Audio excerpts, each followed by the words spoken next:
కన్యా రాశి వారికి ఈ వారం అనుకూలంగా ఉంది. చేపట్టిన ప్రతి పనులను సఫలీకృతమవుతుంది. వ్యాపారం చక్కగా ఉంటుంది. ఉద్యోగంలో కొన్ని మార్పులు వచ్చినా బాగుంటుంది. అయితే వివాహపరంగా కొన్ని ఇబ్బందులు అనేవి ఏర్పడతాయి. సంబంధం కోసం చూస్తున్న వాళ్ళకి మంచి సంబంధం వచ్చి చేజారిపోతుంది. సరే, ఏం జరిగినా మన మంచిగా అనుకోండి, తర్వాత మంచి సంబంధం కుదురుతుంది. అలాగే ద్వితీయ భాగ్యాధిపతి శుక్రుడు అష్టమంలో ఉన్నారు.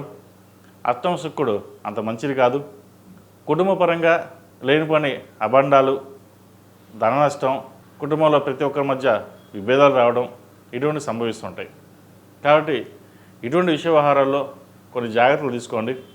అయితే అష్టమ శుక్రుడు ఉన్నా, శుక్రుడు బలంగా ఉన్నాడు కాబట్టి ఎన్ని ఇబ్బందులు వచ్చినా సరే అవి సమస్యపోతాయి. ధనం విషయంలో కొంచెం జాగ్రత్త తీసుకోండి. అలాగే ఆరోగ్య విషయంలో కూడా ద్వితీయాధిపతి శుక్రుడు అష్టమంలో ఉన్నారు కాబట్టి ఆరోగ్య విషయంలో కొన్ని జాగ్రత్తలు తీసుకోవాలి.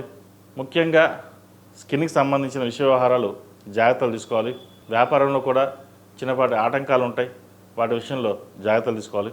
ఇటు కళారంగాలకు సంబంధించి వృత్తి వ్యాపారంలో, ఇటు కళారంగాలకు సంబంధించి, అదేవిధంగా కాస్మెటిక్స్, బ్యూటీషియన్స్, ఈ ఈఎన్టీ డాక్టర్ సంబంధించి వీరికి ఈ వారం చక్కగా ఉంది.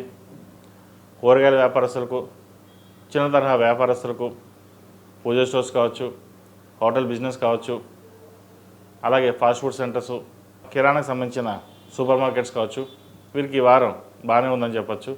లాభాల మటుకి బాగానే ఉంటాయి వీళ్ళకి. ఈ రాశిలో జన్మించిన విద్యార్థులకు ఈ వారం చక్కగా ఉంది. పోటీ పరీక్షలు పాస్ అవుతారు. అలాగే రావాల్సిన బెనిఫిట్స్ ఏవైతే ఉన్నాయో, మంచి కాలేజీలో సీట్ రావడం, అటువంటివి ఈ వారం మీకు బాగుంది. ఈ రాశిలో జన్మించిన స్త్రీలకు వృత్తి ఉద్యోగాల పరంగా కాలం అనుకూలంగా ఉంది. ఆరోగ్యపరంగా చిన్నపాటి ఇబ్బందులు ఉండే అవకాశం గోచరిస్తుంది. షష్టమంలో రాహు అంత బలంగా లేరు కాబట్టి ఆరోగ్య విషయంలో కొన్ని జాగ్రత్తలు తీసుకోవాలి. అదేవిధంగా విదేశీ సంబంధించిన విషయ వ్యవహారాలు ఏవైతే ఉన్నాయో వాటి విషయంలో కొన్ని జాగ్రత్తలు తీసుకోవాలి. వివాహం కోసం ప్రయత్నిస్తున్న వారికి మంచి సంబంధం చేద్దాకా వచ్చి చేయజారిపోతుంది.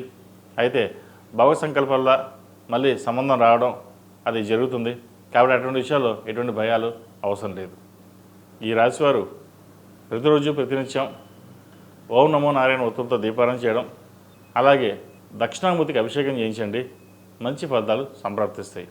ఈ రాశిలో జన్మించిన వారికి కలిసి వచ్చే సంఖ్య 6, కలిసి వచ్చే రంగు డార్క్ గ్రీన్. ఏదైనా పని మీద బయటకు వెళ్ళేటప్పుడు గురువారం కానీ శుక్రవారం అడిగిన వెళ్ళండి, మంచి ఫలితాలు సంప్రాప్తిస్తాయి. తదుపరి తులారాశి.